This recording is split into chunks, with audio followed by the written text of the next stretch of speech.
Welcome to Studio Bonn. Willkommen bei Studio Bonn.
Hi, and welcome to Studio Bonn.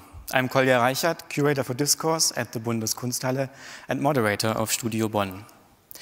Wenn Sie gerade auf YouTube sind und die deutsche Version dieses Talks suchen, Sie finden sie auf der Facebook-Seite der Bundeskunsthalle. For everyone who's looking for the English version, you'll find it on the YouTube channel of Bundeskunsthalle. To whom does art belong? I'm more than excited to bridge 700 years of art history today, from the Middle Ages to NFTs, with my fantastic guests today. Please give a warm welcome to Clémentine Deliss, Harm van den Dorpel, and Eike Schmidt.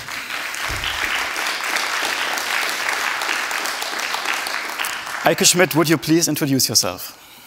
Well, I'm Eike Schmidt. I'm the director of the Uffizi Galleries in Florence since 2015, which in fact is one of the oldest collections that still exists today.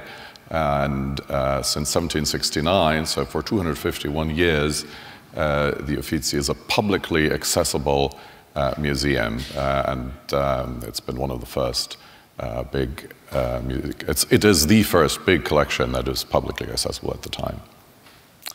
Which makes it specifically exciting to talk to you, because you kind of govern the origins of private collecting. Clémentine, would you be so kind to introduce yourself?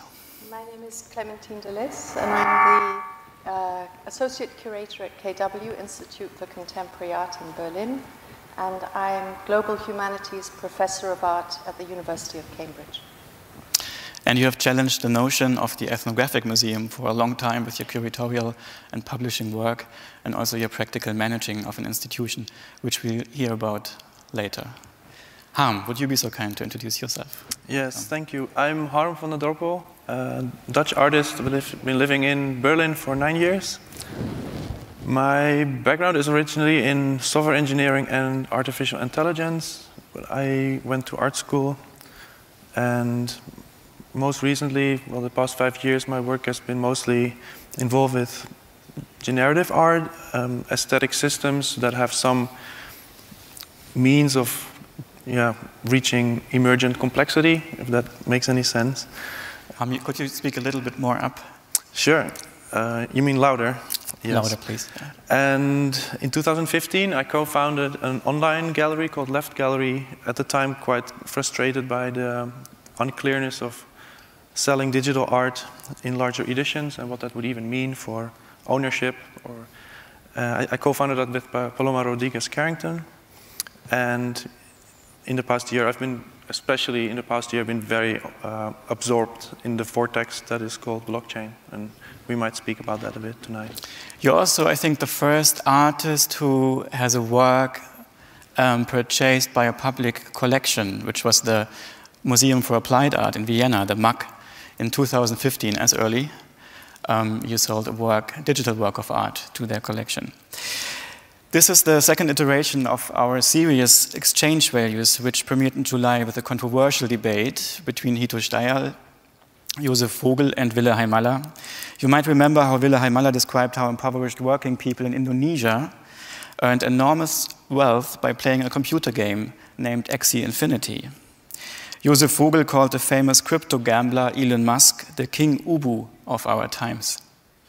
And Hito Steyerl declared Bundeskunsthalle occupied by the people by minting it as NFT on the Ethereum blockchain.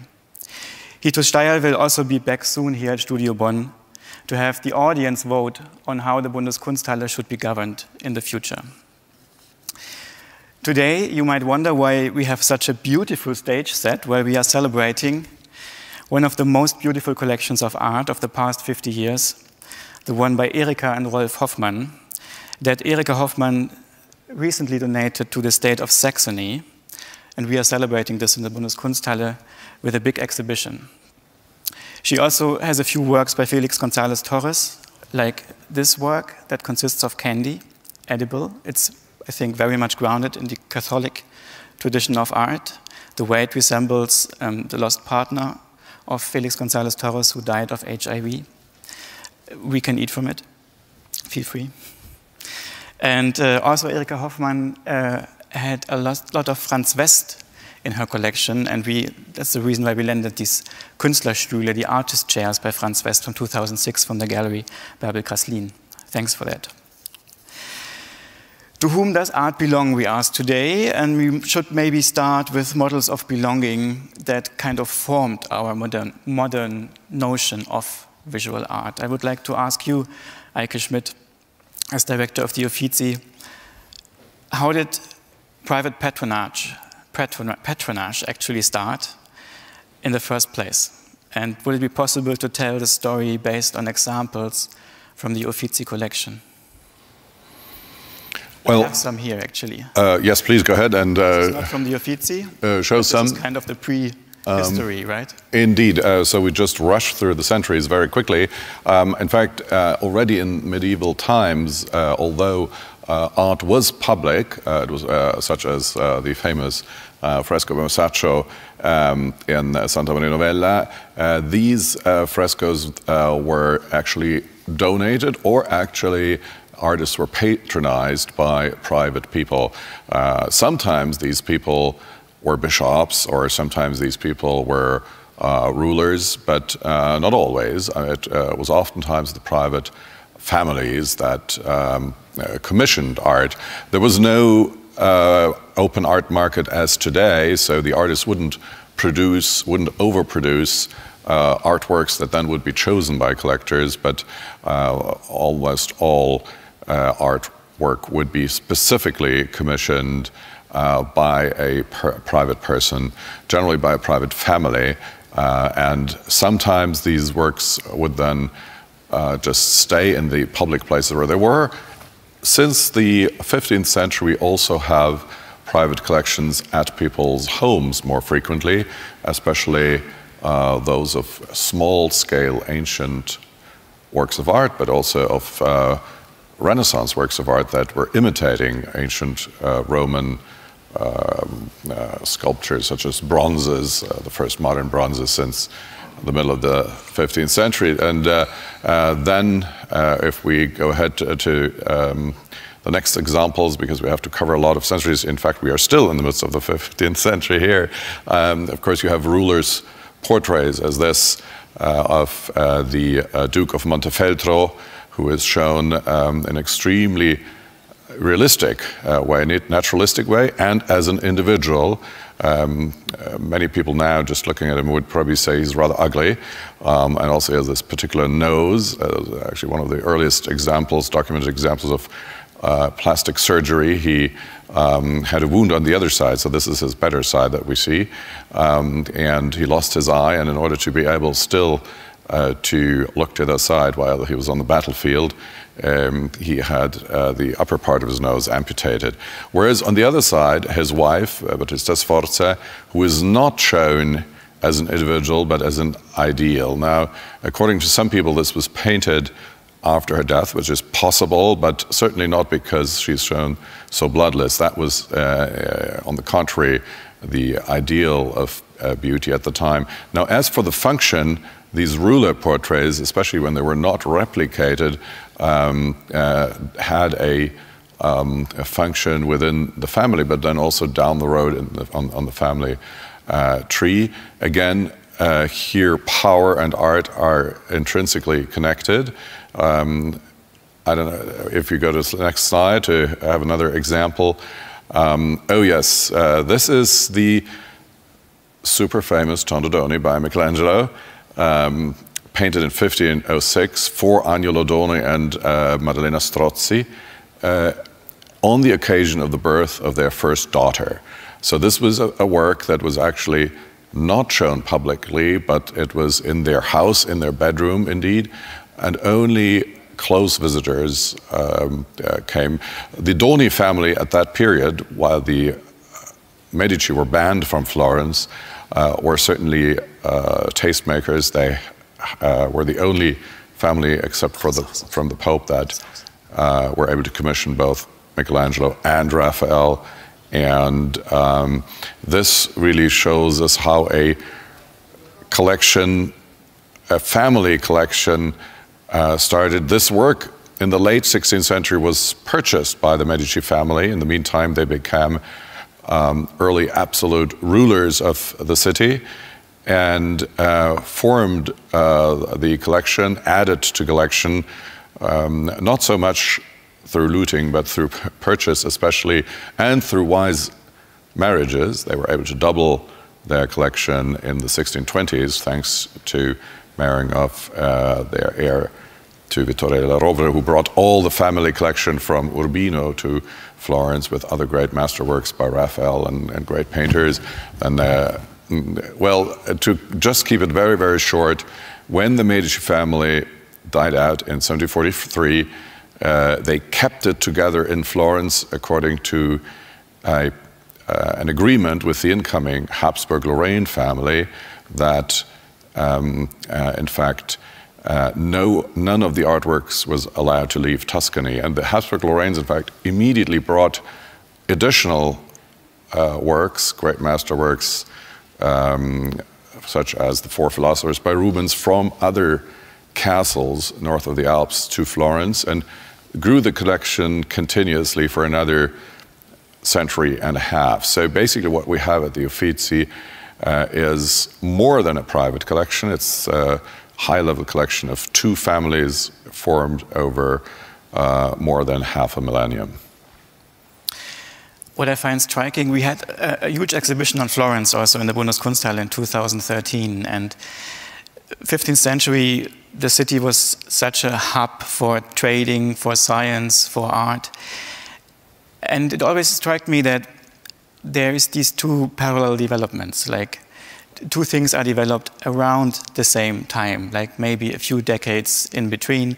Around 1300, we have the first examples of double entry bookkeeping, which actually made financial planning more systemic, which supported the credit system. There are early examples also before Christ in Jewish communities in the Middle East for double bookkeeping, but that was the time when in Europe the credit system really became big, when capitalism was gaining ground. And also, when I go back to the Holy Trinity by Masaccio, central perspective, the projection into the infinite space also is introduced. Do you see a connection between the economic development and the artistic development? Well, whether there's a specific correlation between the development of central perspective and the invention or the systematic development, rather, of double entry bookkeeping is still very much discussed amongst specialists. However, I do believe that what happened in Florence in the middle of the 15th century goes far beyond a just very, very generic connection between money and art. So you can't just say there was lots of money and so therefore great art was developed there.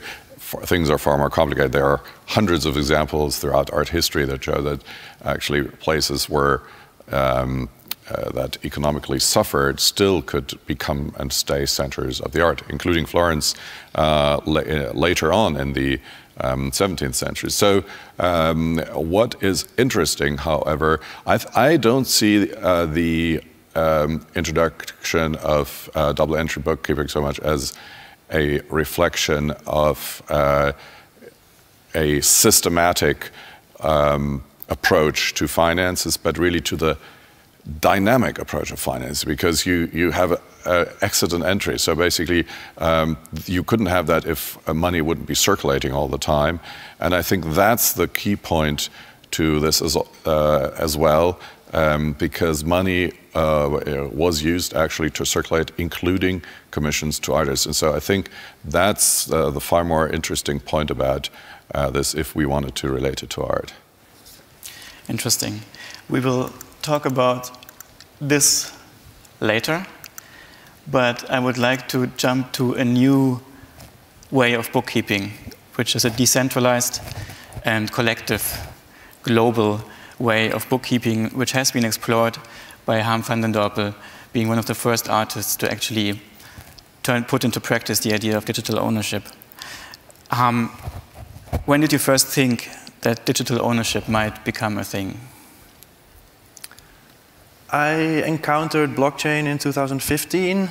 I had heard of cryptocurrencies, but I didn't really get why they were interesting, because currencies meant money, and I didn't have money, so why would I be interested in other currencies? Gradually, it became clear to me that you can do other things with cryptocurrencies, like, and then I should call it blockchain, where you can store who owns what, and it's very unclear what this actually means and how you define that. But you can see basically at any time what item and what wealth belongs to whose wallet, even if you don't know the name by this person. Exactly. I mean, we used to have that as printed certificate of authenticity, and you would have to trust the issuer of that piece of paper. If your house would burn down, you would lose the piece of paper. So there had been other systems, but this seemed really interesting because it could also define how many copies, or copies is not really the word, like editions of one artwork could be defined and could be owned, and that could be verified. And while this was all electronically distributed, this information, if you would own one of these pieces of ownership information, you could also resell it again. And that is the thing that accelerates it so much, because everything that can be bought can be resold. And which is the same thing with art also, kind of. No? What is the difference that is introduced with blockchain? The speed and ease of use. And it is traceable, it's verifiable. It's public, which is also really groundbreaking. Like I said, I have run an online digital gallery, and actually people can just see who bought what when. And all these disputes and uncertainties and layers where one would traditionally need to trust each other. I mean, it happens so often that galleries sell work by artists and they might not tell the artists. And this is all verifiable. And this like radical transparency is just really interesting. It's also really problematic or weird. You can see who owns what, and sometimes you can also just send tokens unwanted to some some wallet. That's quite different than the art system has worked so far. Yeah, which was basically based on opaqueness. Right. Or a place for money laundering, potentially, but also a place of trust and personal relationships that can't be really digitized. Yeah, and it is completely unclear still yet what this means for taxes, or for institutions. What does it mean if you, in some contract it says, some smart contract it says you own something? What does it mean, and who pays taxes when? Is a smart contract a company, or where is it even based? Because the blockchain is everywhere. And kind of unwantedly, I've spent the past 3 months researching this with legal help, a lawyer and accountants, to find out what it means. But it also made me think a lot about well, maybe even the metaphysical meaning of ownership. Actually, when we had a panel discussion at the MAC that you referred to with the founders of Ascribe at the time, who I worked with to make these NFTs, they were like proto-NFTs. One lawyer present said that the ultimate proof of owning something is the right to destroy it. And I thought that was actually quite telling, and a quite interesting way to define that. Which is a right that you, do you have it when you hold like an analog piece of art? I think that there was once the legend that a Japanese collector of Impressionist art took a Van Gogh to his grave, which was of course never verified. Potentially he could have done that, I think. We could not just use his image of the Van Gogh and project it in Bundeskunsthalle. We had to ask the Uffizi to give us the rights to show all the digital copies of all the paintings of the Uffizi, right? So, but can you destroy digital works of art? It's actually quite funny with NFTs, because destroying an NFT is called burning, right, which you obviously cannot actually do. But the way to get rid of an NFT is to send it to one particular address, which is the 0000DEAD, so it's the dead address, which is sort of the purgatory, or well, hell or heaven or whatever, where all the NFTs end up that nobody wants to have. And then once they're transferred there, nobody has control over them anymore. Right. So they're eternal. To some extent. This is, I think, it's a moment for like everybody who hasn't followed the last talk, everybody who's new to the subject of digital ownership, and this wave of discourse of this huge market that just popped up early this year about NFTs. Could you quickly explain what NFTs are? I would say it is a certificate of authenticity, except that it's not stored or held by one person, but it's stored across all the nodes in a massive network that share this information and make sure that it doesn't get lost. And because this is present everywhere, you don't have to trust one specific node in this network, you trust the whole network as a whole because it's validated. And because of this transparency, and it's kind of ubiquitous, the speed by which these NFTs can be resold is very high, which causes rise to flipping, or I would say where the artwork used to have a value, the artwork now is the value. The artwork has kind of become so close to being currency itself, which is the consequence of that. Right. And I would be really curious to learn tonight what it actually is, like ontologically, that the addition of art to the blockchain means. How, if you add art to an economy that was not circulating art before, how does that change the economy? And what would that tell us about the function of art in general? But maybe, could you just, in a few sentences, tell us what you do as an artist? Maybe with an example, like the Mutant Garden auto breeder? Sure. I've always been very interested in software. And it was always a means to make things without having to buy any materials. Basically, your intelligence is the limit and the time that you have. And you can distribute it to everybody. So these two possibilities gave me enormous agency as compared to other forms of art, which I also like. But I make systems that generate images. I have done that for a long time, and at some point when the software makes a new image, and they kind of become boring at some point because they're always different but always also the same. We have this example here. Yes, so many different versions of one artwork, right? So this is an example of a software that generates images. I use metaphors from biology, so it's breeding artworks, but instead of just generating a random one and then maybe another random one, I looked for a direction. So I apply strategies from biology, like evolution, where many are generated. They're all evaluated, like which one is the best from this generation. Let's keep the best one, breed again, and do that many times. And in the end, you might end up with something that has some kind of optimum. So it's kind of a mathematical or objective approach, because I don't think it's actually objective, to finding the most interesting image. Yeah. Okay. Quick summary. NFTs are certificates of ownership stored on the blockchain. You can burn them, you can resell them. It accelerates the circulation of art a lot. It causes problems because we don't even know yet how the legal frameworks are to translate like earnings that you made with a sellout of Left Gallery recently into fiat money, which is like non-crypto, like the currencies we know. We will also see Harm's tax declaration tonight, which I'm very excited for, where he shows the tax authorities how you translate crypto wealth into fiat wealth.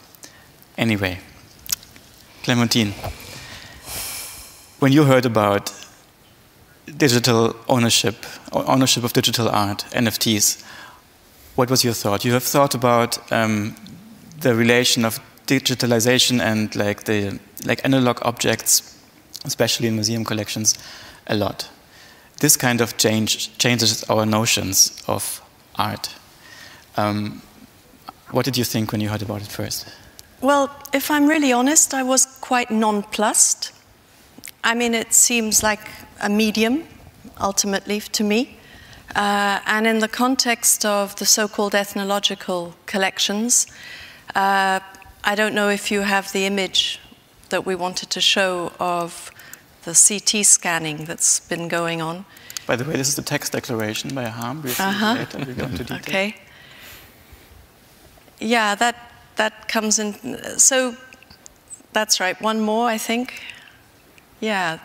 This is something that I started working on 3 or 4 years ago with Frederick Keck, who is a zoonotic expert, so became immediately very famous when the pandemic broke out, because that was his specialism.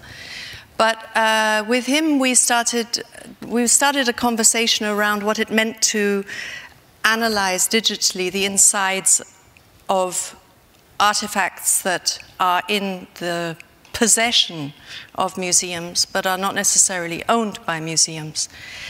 And there's one more image, if you want to just move on one more, that's it, which I think is particularly disturbing, actually. And this is so the museum in Paris, the Musée du Quai Branly, a couple of years back, 2019, bought a real heavyweight CT scanner, the kind that you use in hospitals when you really want to analyze something. And within 1 week, they put 150 highly ritual objects into the CT scanner. As you can see here, it's an anthropomorphic object. It's not being put in as a human being, a live human being would be put in. In other words, those of us who have been in one of these scanners knows that you're not put in feet first. You'd have to be a corpse to be put in feet first. You have to be able to see the nurse or the doctor who's pushing you in. So this is the opposite. It's been, shoved into the CT scanner. And what is the result of this? The result is at least twofold or threefold. The first thing is that you need to ask who gave them the permission to do this, number one. It's not something with 150 ritual objects which were initially from private collections, not from the state collection. That's the first thing. So this negotiation, can we do this to this artwork for whatever reason? The second thing is that the revelation, if you go back now an image to the Sanguier statue, this is a 1.50 meter Nkishi from Congo. It's apparently 17th century. This is, speculative. They put it in the scanner, and what do they find out? Something that probably only the artist and the priest or shaman would have known, and that is that the artist had managed in a solid block of wood to carve internal ducts and tracts and to place particular materials that had both a symbolic and magical quality to them within the body of the Sanguier sculpture, but also in order to make it even more human. In other words, if the sculpture was fed, then it would come out the other end. It would defecate, so to speak. Or with Fang sculptures from Gabon, they discovered that there were also these inner tubes between, again, very anthropomorphic-looking, human-looking sculptures, so that if they put oil into it and placed it in the sun, it would sweat like a human. Now, this isn't trickery, right? This is important in terms of the constitution of an artwork. And isn't that great that they found it out? Well, the area where I want to overlap with our friends here is that the rights to these images, they're not shared. The rights belong to in this case, the Musée du Quai Branly. And the language that is used to explain why this is necessary comes from this way we will know more about autochthonous magical and religious beliefs. This is an inner journey. This is necessary for conservation reasons, but they also state quite clearly that they can reproduce the object from inside out.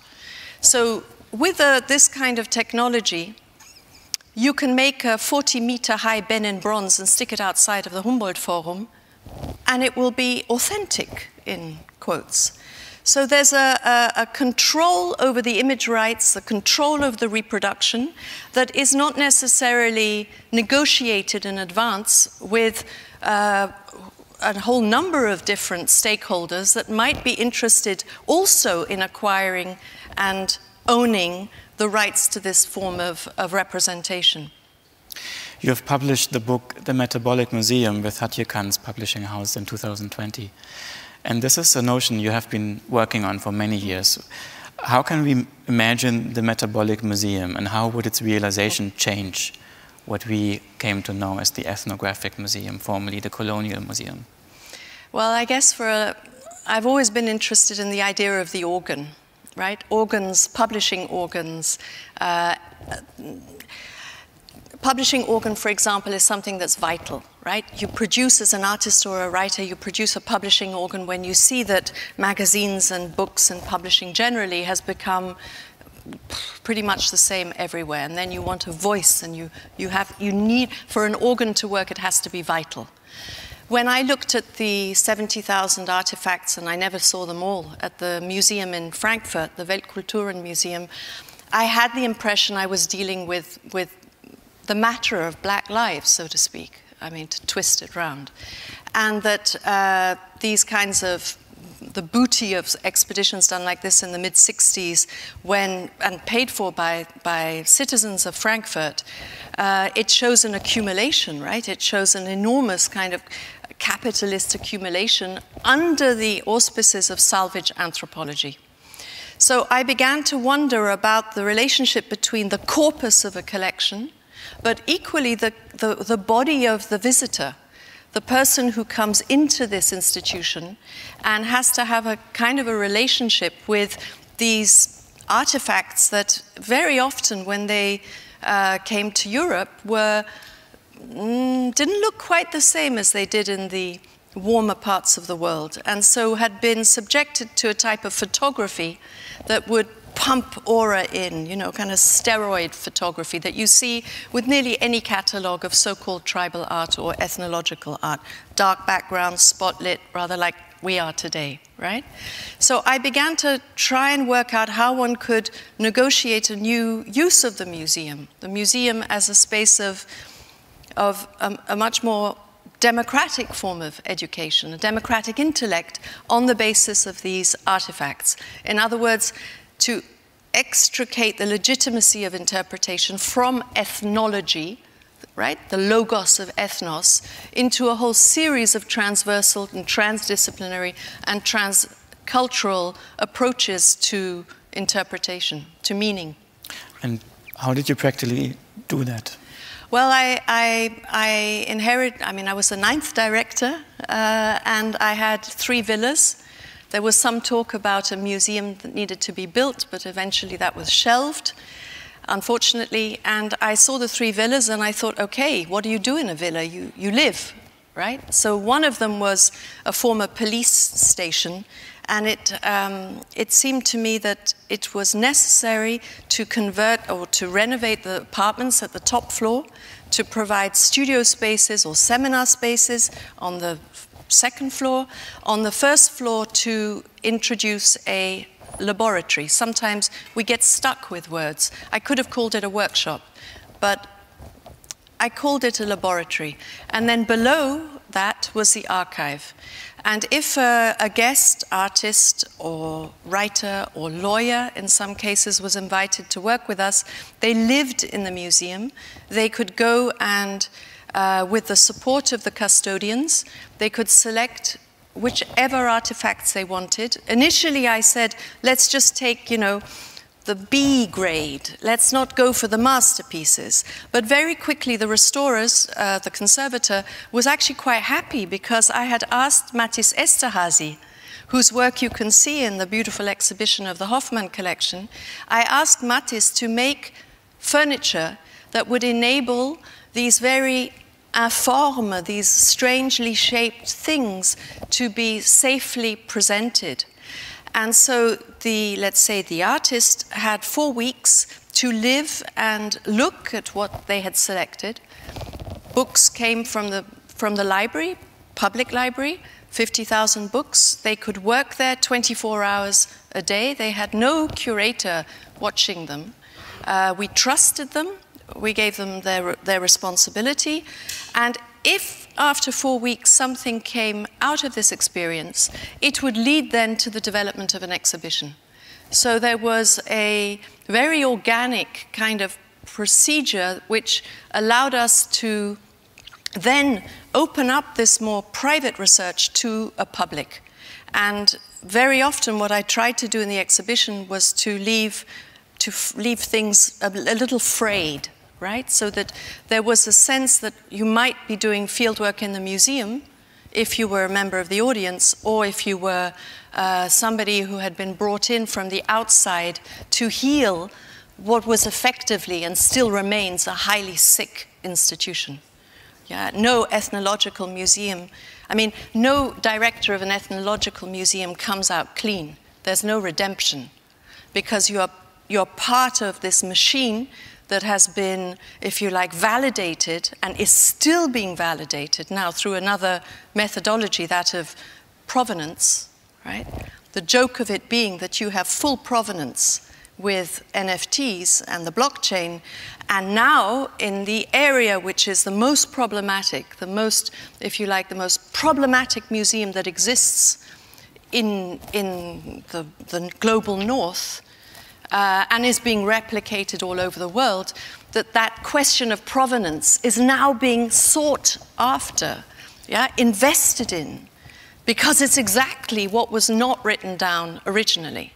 So just as you thought maybe we would have to think completely anew through restitution, through access, through remediation, as to what to do with these hundreds and thousands of artifacts, now there's a renaissance of museum anthropology, going back to what should have been done when the material was presumably legally acquired, legitimately acquired. So are you implying that the discourse around provenance, about restitution, reinforces the very categories of anthropology and ethnography that the objects, the accumulation of these objects stems from?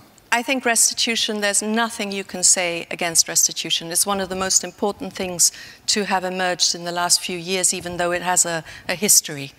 However, if we're not careful, it will obfuscate the very fact that these artifacts, that restitution for a start takes a long, long, long, long time. Even if we're talking about 26 objects that go now to Benin City, it's still, or, you know, one sword back to Dakar. This is not even the 0.000% of what is here in storage in Germany, if we just take Germany with its 20 or so ethnological museums. And what I'm interested in is what happens in the meantime. So I believe that we need to have a new type of architecture, a new type of educational understanding that brings these analog testimonials, people's histories after all, and allows people from different parts of the world to cross-fertilize, to create a polycultural system within the museum. Not to say, okay, don't worry about it, we'll make the most amazing open storage. Open storage, at first you think, yeah, Now we can see what's really in the collections. But open storage has a subtext which is difficult, because open storage imposes the taxonomies of the 19th century. It doesn't open them up if you want to see everything from one particular ethnic group or an object that has a particular function. You'll see many of them. And this is somehow not very helpful. What we need is a kind of a cross-fertilization of these artifacts. If you're a kid today and you're half Ghanaian, half Puerto Rican, you've grown up in Delhi, I mean, why would you be told to just look at Ghanaian material? You surely should be able to kind of bring different things together. Now, I'm not saying that restitution isn't essential, it is, but I wonder why there isn't more emphasis on rights of access to the collections, because without access to these collections, there cannot be a decolonial art history, there cannot be a decolonial design history, there can be no decolonial imperative within the museum unless, in particular, with these so-called ethnological collections, forms of architecture are devised which would, if you like, ventilate and irrigate the problem of possession, the cult of possession that is the cult of the ethnological. Just transmitting ownership from A to B, from Berlin to Benin, would not solve the problem, right? The most exciting thing about restitution is the social process that happens when objects go through many perspectives, through many hands, and the whole dealing about contracts, about models of ownership, that, I mean, if we imagine this, that objects could be like the bearer of, like the trigger of these social processes, that would be fantastic. But just transmitting them, that stabilizes the models. But then again, you need to ask who's talking about restitution, apart from the dinner table conversation. I mean, it's effectively a kind of parapolitical conversation between politicians in Europe, and they want to go fast in that debate, and on the other hand, activists. And we need to hear more voices from, say, Benin City. I was there 2 years ago. I saw the most extraordinary kind of lobby of evangelists. I mean, there are literally 3 or 4 million people that come every year to Benin City to hear evangelists speak.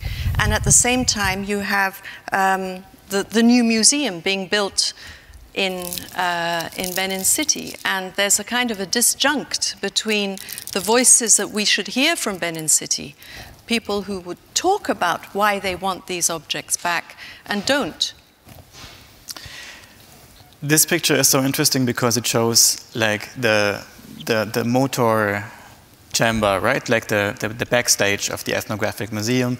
We see that the objects are not staged as originals. They are actually they were taken in multiples because they also were a currency, right? They were trading objects. They were there to exchange with other museums and to enhance like museums all around Europe and the US. And it's kind of nice to see like the whole idea of the museum like laid out like this in like non-categorized objects ready to circulate again, right?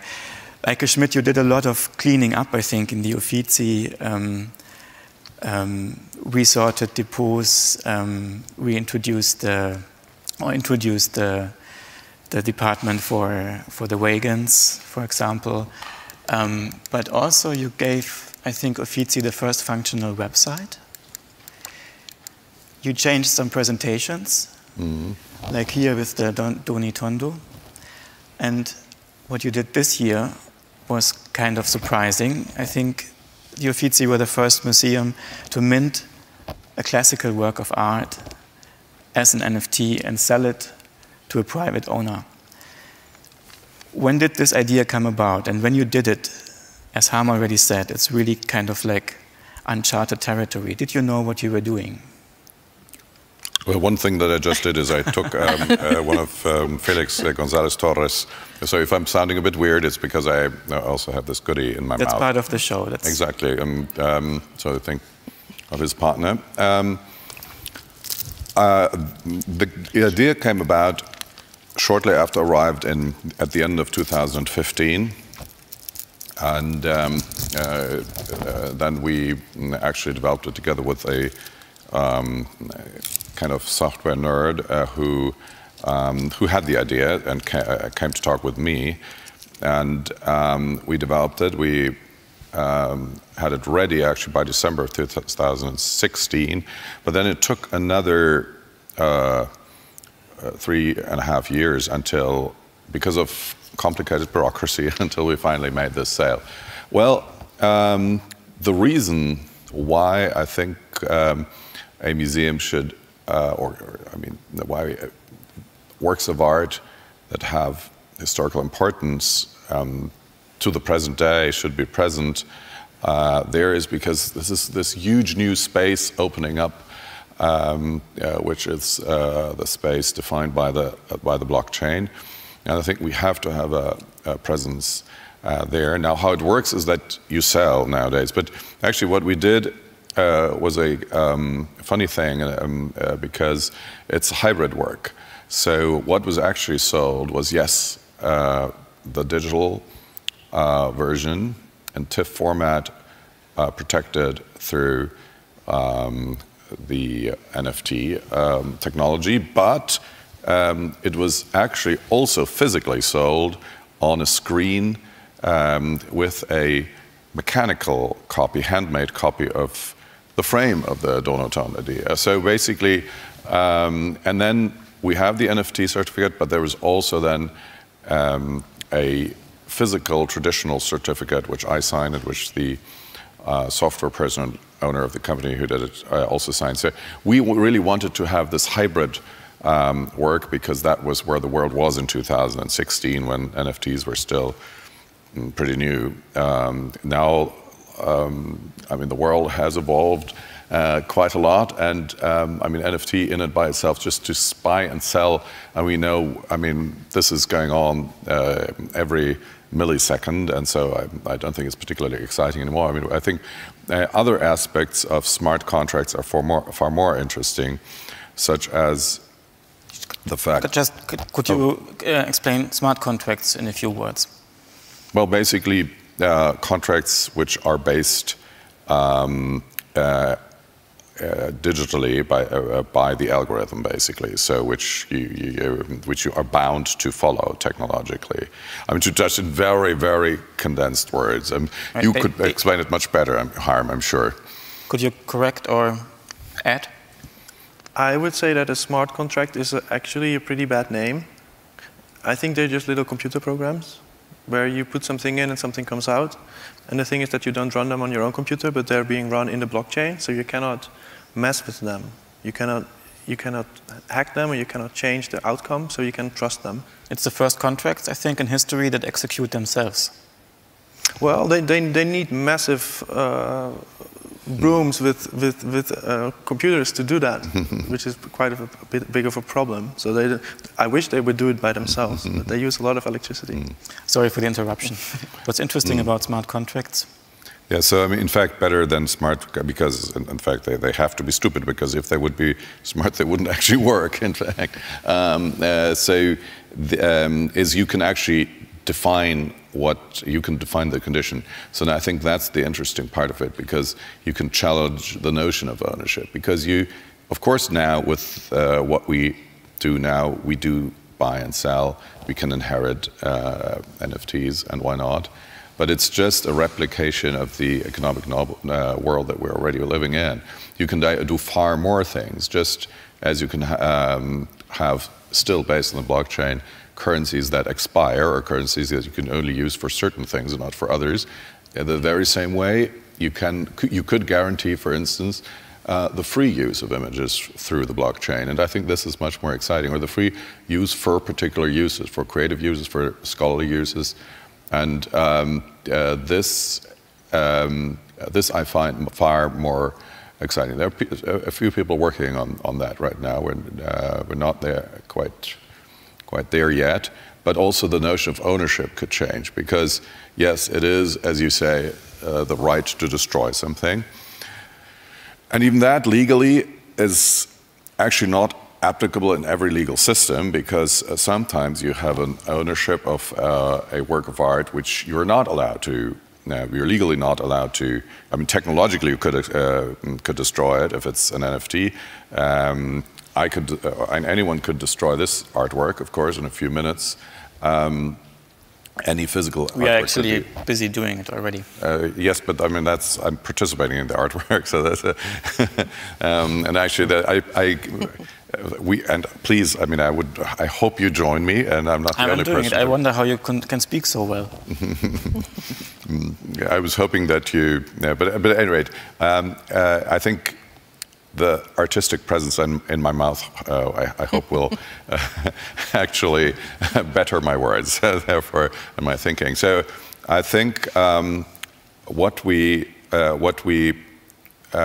also could do with these so-called smart contracts is that we can just think what is really important about a connection between a physical person or an institutional person and an artwork. So to own it, to possess it is one thing, but to have access to it, in order to do something with it is something very different. And actually it leads back to the origin of the museum as a creative space and as a thinking space. I mean, the very first art room that we have in Florence was the Studiolo of Francesco I de' Medici, which was a laboratory. So exactly what you're building now, we had that. I mean, this came from it. The Tribuna was something like that. It is not to show off the riches of the noble family, but it was really to study works of art, to compare them,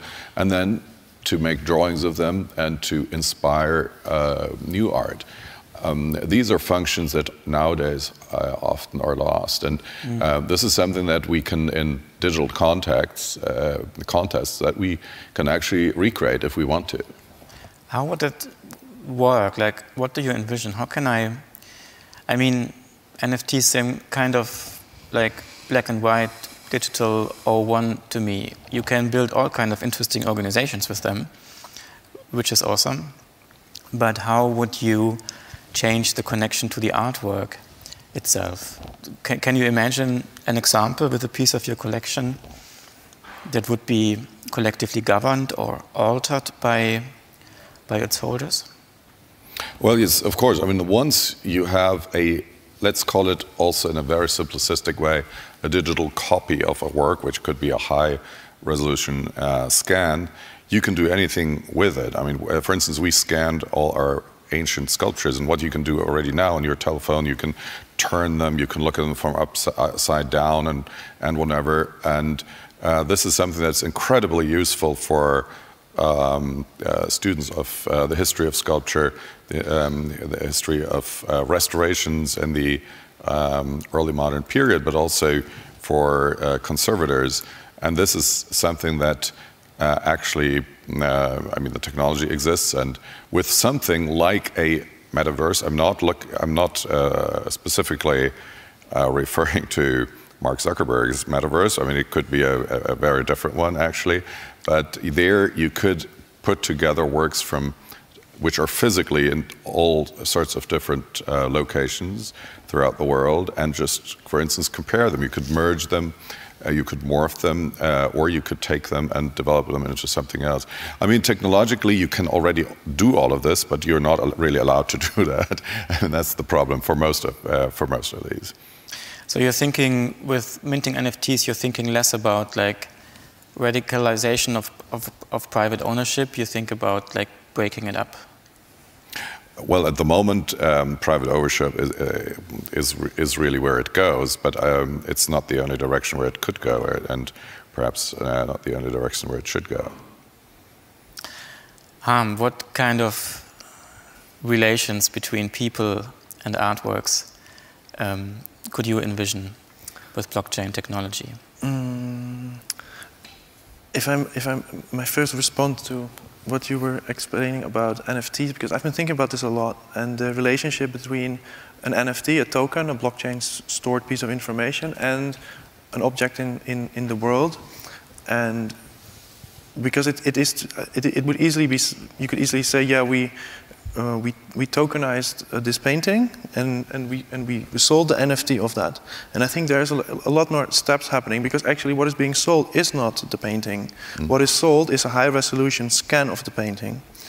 And this scan does not have the three-dimensional layering of paint. Many painters would be quite insulted to consider the flat two-dimensional scan of a painting to be somehow identical to the thick layering of oil paint and all the intricacies of that. Right. So what is basically sold is a reproduction, documentation. And that is interesting of itself, but I think it's a new entity that has barely any relation to the original painting. And for me, that falls more in the order of not buying the painting, but buying an image of the painting in the museum shop.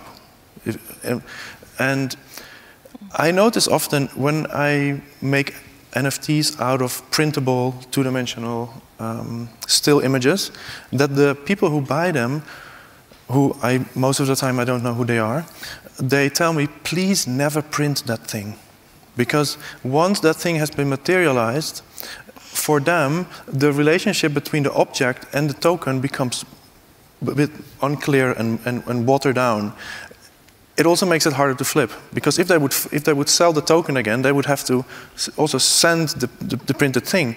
So you also see that, which is something I haven't done, but there's people who make illustrations on paper, that they take a high-resolution photo or scan, turn it into an NFT, and film themselves literally setting fire on the piece of paper to make sure that this discrepancy between the object and the token is not unclear. Which was done by a group burning a Banksy print and then selling it for more money as an NFT in spring. I would never object to burning anything that Banksy made. Sorry? I would never object to burning anything that Banksy made, but that's my own personal geschmack. But your other question was what kind of relationships I can envision? Between people and art objects.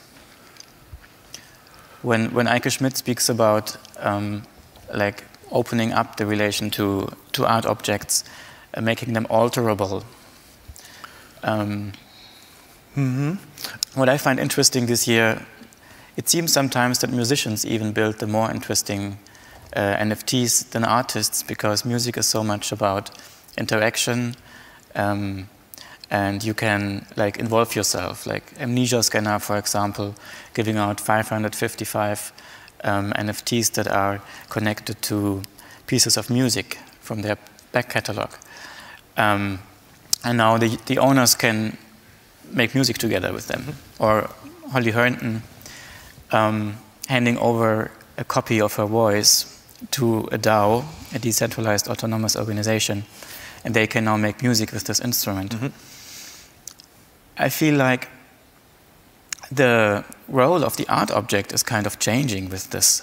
It's not like the end of a process. It's not like the traded good itself. It's more like the artwork, more like the album cover, right?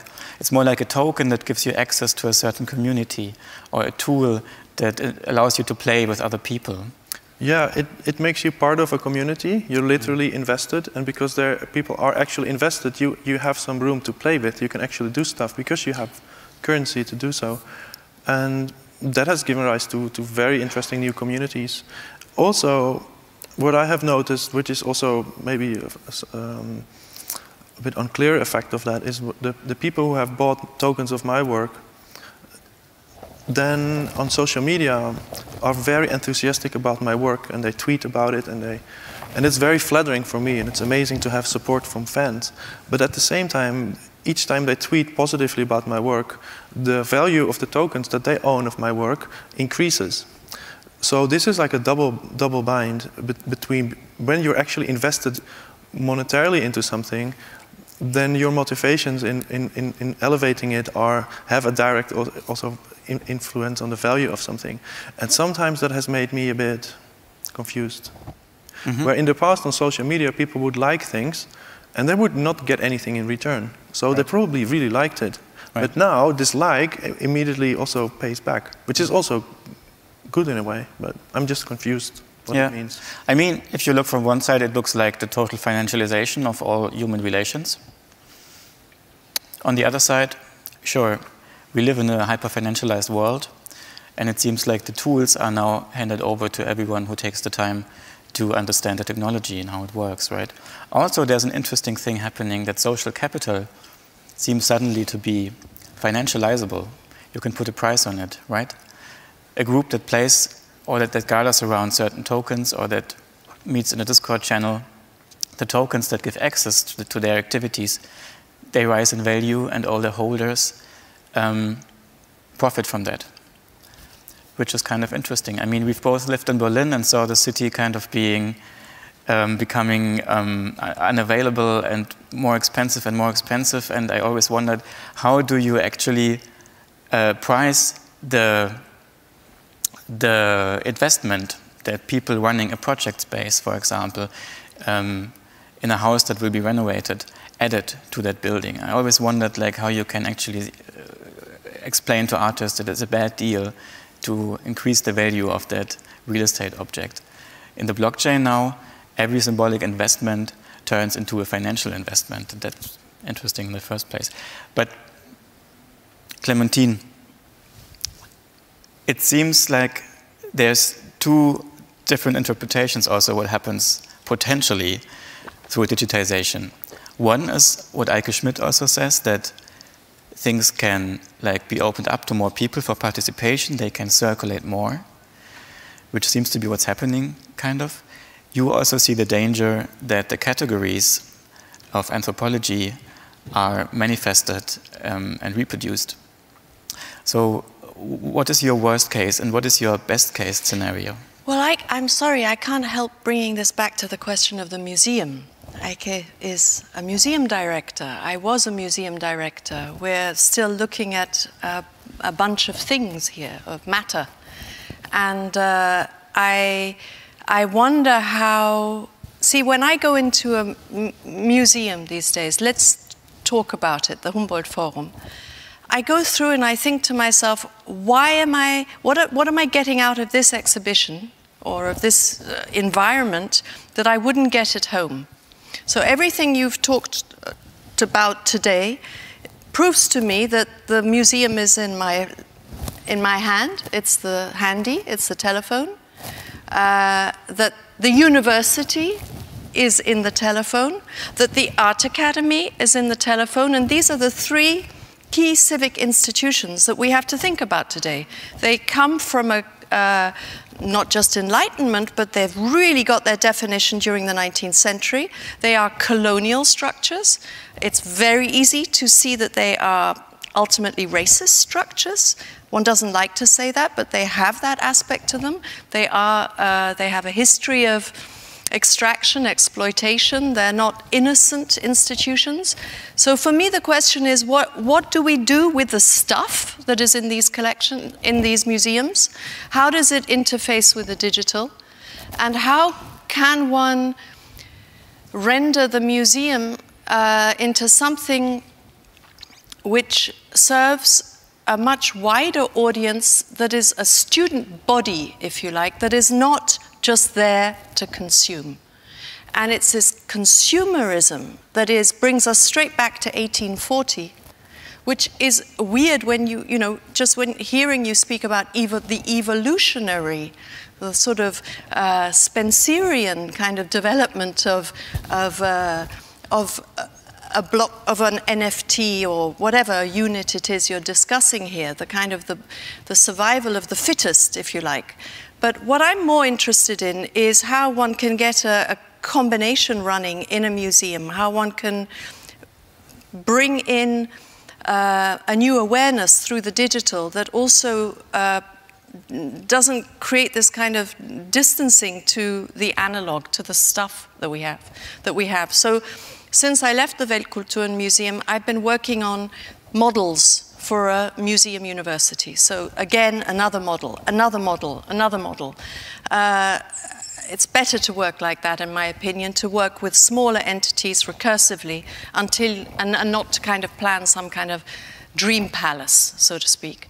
And one of the things that I was particularly taken by was produced by students at the HFG, the Hochschule für Gestaltung in Karlsruhe, the University of the Arts and Design in Karlsruhe, where they decided to build metabolic chairs. So they got hold of very cheap director's chairs, you know, the ones made out of cloth and they repurposed them. They created a table. They fixed a table, so tongue-shaped table, of course, because it was metabolic. So you could switch that round and you could place your phone or your bag, put your bag here. Then there was a pole that came up from it. And the pole either had a light, so that if you happened to be in a dark installation with a video, you could still work, right? But the pole also had a small beamer. And the idea was that you would, a punter, somebody coming to the museum, maybe somebody gets a bit bored just staring at a painting or doesn't know quite what to do after a while, instead of physically swiping past, they would sit down and they would spam the hang. Because sadly, today, there's an extraordinary normativity in the way that artworks are hung. And so you often have quite a large white space in between. And if you take your chair and you have your telephone with you, you can connect and you can beam in between the two paintings, for example, something that has to do with your life. And what happens there? What do you do to a young person? What does it do to a young person, this spamming of the hang? It allows them to, I wouldn't say stereoscopically, but in some ways they're going to, out of the corner of their eye, as Cedric Price would have said, they're going to see the paintings in their own interest, they can build their own reference system into something that would otherwise might remain quite canonical. So this type of metabolic chair was something that we worked with, and we went to the Natural History and the Contemporary Art Museum in Ljubljana. We squatted the biennial, because biennials are slightly boring after they've opened, what you do with a biennial. And we filled the room with these chairs, and people came in and sat on them and started working. So I'm interested in usurping everything that's great about a museum. It has electricity, it's got heating, it barely has benches where you can work or tables.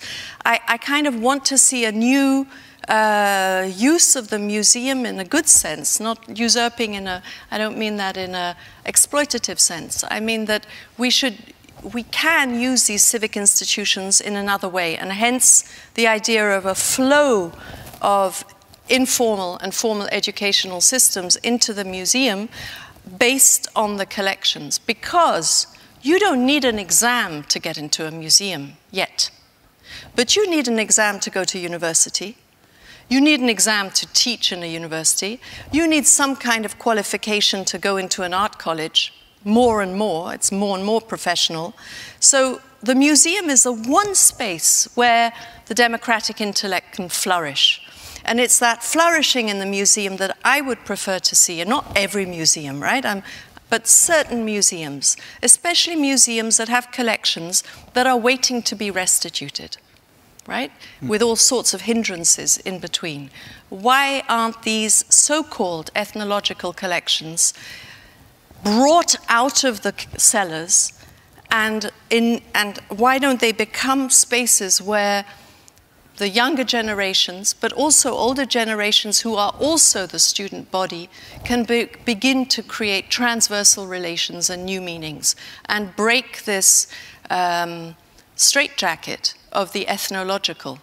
It's impossible to believe that these divisions, these disciplinary divisions, art history here, anthropology here, design history here, etc., that these are still completely valid today.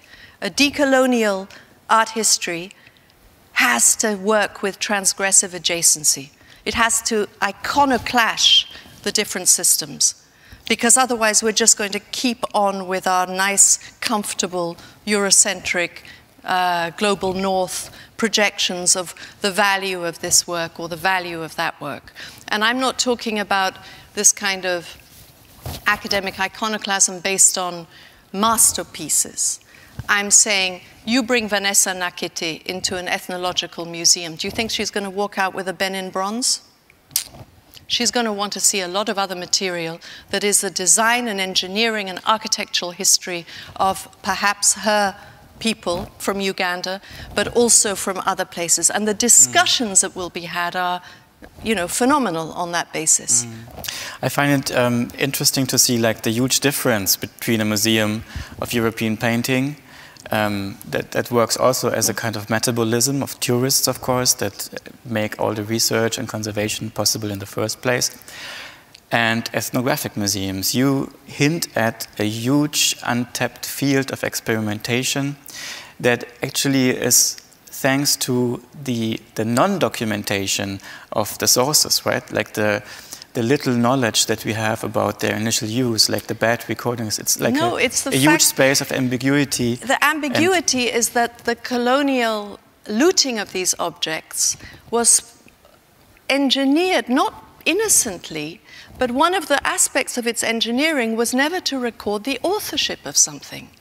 It's this question of provenance is actually more about the trajectory of how an object came to Europe. But the issue of the unauthored status of these artifacts, these artworks, you know, just think of this Franz West piece where he says in the Hoffmann exhibition, he says, you know, it may be a chair and I can sit on it, but it doesn't mean that it isn't an artwork. That's exactly what an ethnological museum cannot claim, right? And so the question is, how can, in opening up these collections, in enabling the younger generations to come in and to develop, to propagate meanings, how can a new type of authorship, a new type of ownership be developed? And maybe that comes out of collaborations, technicity, patents, all sorts of stuff like that. And this is why CT scanning of artifacts and the kind of the idea that you're doing it for conservation purposes and to find out more about autochthonous culture is questionable if this material remains in the hands entirely of the museum, which it does, from the beginning to the end. You once even said something more radical. If objects that are restituted would then end up at the market, what was an argument against restitution for many years, it would even be better because the social energy would then be freed and they would circulate again. Yeah, because what you're talking about is something that circulates. Nothing circulates from the ethnological banks, you know, of works. Nothing. No deaccessioning takes place. No swapping happens anymore. That ended in the 80s. You have to imagine the amount. The reason why there was so much kleptomania going on was that if I didn't bring something back from Papua New Guinea, I couldn't swap it with my colleague in Munich who had gone to the Congo, and we wouldn't have encyclopedic museums, right? So we needed to exchange all the time. So but that circulation now is absolutely taboo, and you know, the ethnologists, museum ethnologists will say it's very regrettable that we did that in the first place because we lost one of the best pieces, and then we lose the family, right? But because there's no circulation, you know, sorry to just go back, but in the 80s, you could go to a so-called tribal art auction and you could see material. Now you see nothing. When Sheikh Al-Thani started buying fish hooks, boom, everybody started looking at fish hooks and fishing contraptions from parts of the world that had never been looked at before. And, you know, when I make these kind of manifestos or declarations about rights of access, I'm not worried about the masterpieces. I'm concerned about access to the other artifacts that are there. Eike Schmidt, the paintings are kind of like non-fungible artworks, right? They are unique. But that they are regarded as the artwork itself is not that long ago. When reproduction business was going on in 16th, 17th, 18th century, the disegno, the design, the sketch of the artwork itself was something that could also be contemplated in other mediums, right, like in prints. How do you see the notion of the original change again now, challenged by digital copies? Well, in a way, it's the technologization of a phenomena that we are already quite familiar with, because reproductive prints we had since the late 15th century, and then far more since the 16th century. And of course, this is always a translation into something else. I mean, therefore, I'm also not too worried about people who think, oh my gosh, now we've sold an NFT of this work of art, because someone else might just have a completely different take on it and make another NFT of it. So it's part of the reproductive craft or reproductive arts. I mean, there were great artists like Marcantonio Raimondi who did this for Raphael's drawings and paintings, and it was completely irrelevant for him whether there was a drawing by Raphael or whether it was a painting or even a fresco by Raphael. They were all transformed into relatively large sheet prints, basically. So these copperplate prints, in fact. So the idea is quite old, but now doing it technologically, of course, the human part in it is entirely definable. I mean, you could also have just algorithms decided for you. So basically what you do produce right now is nothing else than a visual collectible, and whether it makes any sense or not, I mean, this is really for society to decide. I mean, it is for the figure of the artist to decide oftentimes. It's for the buyer to decide, but it's really the society who decides about that. And I think in this case, once we have all digital, genuinely digital originals, I think ultimately it's completely irrelevant if you burn it. I mean, nowadays, because it's so new, people love to burn than the material part of it. But in a way, it's exactly the opposite of giving up the silver standard in the 1870s and the gold standard in the 1970s, because there you always had a counterpart for the currency, and then at some point people figured out you don't really need that. And here it's exactly the opposite phenomenon. You really want to show that there is actually no other counterpart anywhere. And this is, I think, more interesting for economic theory than for art history. But what is it that non-fungible things, artworks, add to the blockchain ecosystem? Does it add more trust? Does it add more stability? What is it if you add singular things to an economy that was based on basically money of all kind of fantasy currencies?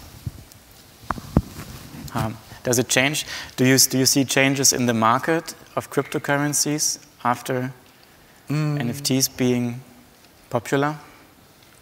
I think the blockchain doesn't care if it's art, or a baseball image, or a cartoon image, or which can also be art, or a reproduction or an original piece. There is no hierarchy in that sense, and they're not treated differently. Everybody can make an NFT. Everybody can make a fake NFT or pretend they made it. But you have suddenly you have coins, like singular coins whose value can be expressed in changing amounts, and you didn't have that before. That might be a very limited definition of art, but that is a new thing circulating in the blockchain. Does it change the economy? Does it change? No. Your answer is no, I think. I think it changes the speed and the ease. And I don't mean if it changes art, I mean if it changes money. I think the influence of art is way smaller than what it thinks it is. And also I like this, that art doesn't actually have this power over these things. It has its own realms. But we also have like sports collective cards that are like actually a bigger market than art. Also singular objects added to the blockchain. And suddenly these things are trading objects, and you can speculate in more diverse ways than just speculating on currency developments, right? So is there something, like Eike, from a purely economic perspective, what does art add to circulation of money? No, I think it subtracts rather than adds, but I think we have to say we don't know yet, because we're in the midst of the process and we don't know yet. We would expect that the fact that currencies, and of course this is a metaphor within Ethereum, that these are currencies, because it's based on what we used to have as currency, already dematerialized state-issued currencies before, and which is far more numbers-based, and then you bring in an element which is not numbers-based, and we would expect, of course, that this will change, and or has already changed the economy, but at the moment we can't see it yet. So I mean, but I would expect in the long term that this will change the economy. It's speculative. I mean, we don't know. We have to see this history. We're in the midst of it. This history is being written right now. And do you think that the blockchain, collective decentralized bookkeeping, can change art, can produce new art forms?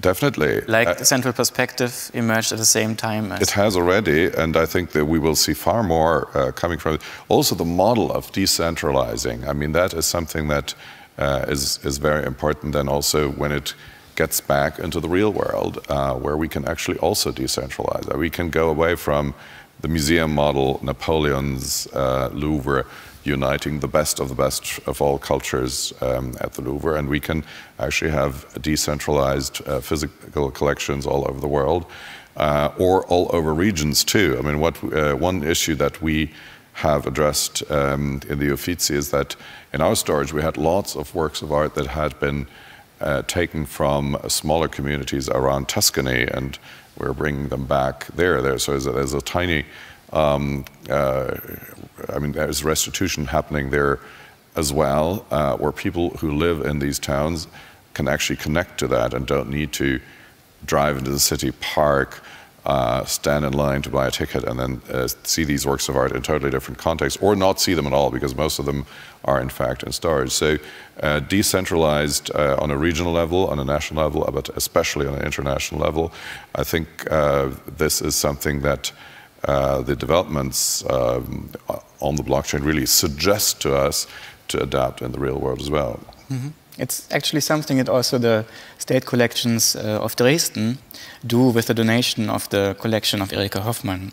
They make exhibitions all over Saxony in all kinds of palaces, small houses, and they kind of decentralize also the collection and infiltrate their existing collections of old art with it. But I think now it's high time to have some tax details. Funny things happen on the blockchain. For example, people suddenly build wealth overnight, which happened to Harm with his left gallery. You recently sold out the whole gallery, if I remember right, with a lot of works of your friends, and you became rich, and you had to solve a problem with that. Can you give us a 3-minute tour through tax problems? How do you translate Ethereum wealth to, for example, buying an apartment in Berlin? Yes, in 3 minutes. I must say that the first images that you showed were not my work. This is work by Rodi Condon, and actually we do have some editions of this work left. So because we were in this space quite early in 2015, when we started deploying our first smart contracts in 2017, at that time they were not that noticed. There was a certain novelty that also institutions found interesting, but then there was not much of a market. This year, a group, for example, called the NFT archaeologists, they obsess about old smart contracts. So what they find interesting about certain NFTs is just that they're old. And really old means 3 years old, 4 years old. That is like the prehistoric. So they bought all these many works on left gallery, and that went really fast, but to great joy to the artist, but also bulk buying is never really good for an artist because it all comes into one place. You want your work to arrive at people or institutions that care about the work. So that happened in a very short time, and then you have to declare taxes. And many people don't do this actually. They just hold the crypto they have and they never tell anybody. And then they think that in a long time that will be okay. I want to buy a house with my wife and my son. So we exchanged quite a lot to euro, which is also safe because you're taxed to the moment that you receive the money. So if Ethereum crashes, you still have to pay the same amount of taxes.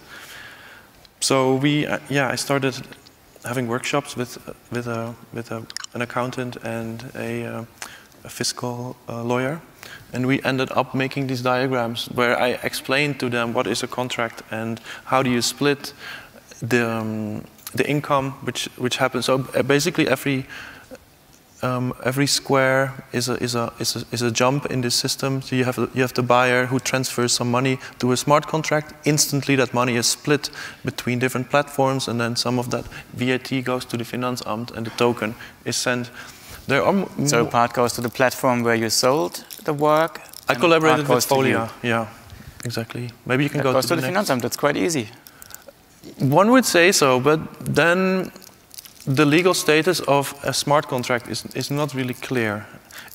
A smart contract is deployed in the blockchain, so it has no jurisdiction. And it is also not clear if, like, at what point VAT has to be added. This is all actually, I never wanted to do this. I'm an artist, and I became more of an accountant, which is a beautiful job in itself, but it's not my thing. And so I made these diagrams, and then this lawyer wrote in beautiful German text language to explain to the Finanzamt what we did. Have you heard back yet from the Finanzamt? We have not, and I think the Finanzamt doesn't know either. So if you make a good case, a case that is legal, fair, transparent, and just the truth, then I can imagine that this would just be accepted as a model because they don't know either. So, yeah, we'll see. You also have another job, like after you became an accountant, by your own choice, you became an advisor as well. And a few collections of people collecting together already approached you with a problem. What was the problem, and what do you advise them to do? Yeah, so some art collectors that I have already known for a while through also other galleries that I work with, and most of them are based in the Netherlands, and they have been buying mostly contemporary art. They were buying digital art more and more, and then the step for that digital art to then also have an NFT was just so obvious, and it solved so many problems. Can you name an example of customers of yours? I have worked with Art21, and I'm myself represented by Upstream Gallery, where we collaborate quite intensively, and yeah, some private Dutch collectors.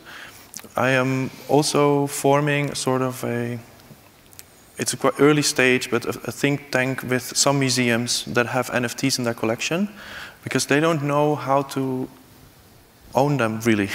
They don't know where they should be going. So we have sort of a think tank where we discuss how to do this and what that means. And also, I like what you said about museums, and I think that NFTs are definitely not in opposition to museums, and not that I think that you said that, but that museums have an amazing role in conservation. They have a history and extreme know how to do that. And also, if you think again about owning work NFTs as tokens, where you're basically a stakeholder of a certain community, just imagine what that means when a museum also owns these tokens, and then the museum is also part of this community. And that if they might be the largest holder of a certain token and have other works, so then the museum then becomes some kind of hub that is not so disconnected from the art production as it maybe has been in the past. I'm digressing a bit, I think. But that's a beautiful closing statement, I think, for an exciting discussion. I think if we would talk more for 2 hours, this would even become more of a trialogue. The subject matter is really complex. Your work and perspectives are really different. That is one intention of Studio Bonn, to bring actually people together who would not meet otherwise.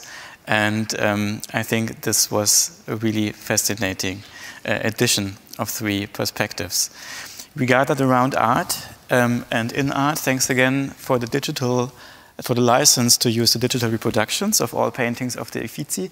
Thanks for coming from Florence, Eike Schmidt. Thanks for coming from Berlin, Harm van den Dorpel. Thanks for coming from Berlin, Clémentine Deliss. Thanks a lot for listening.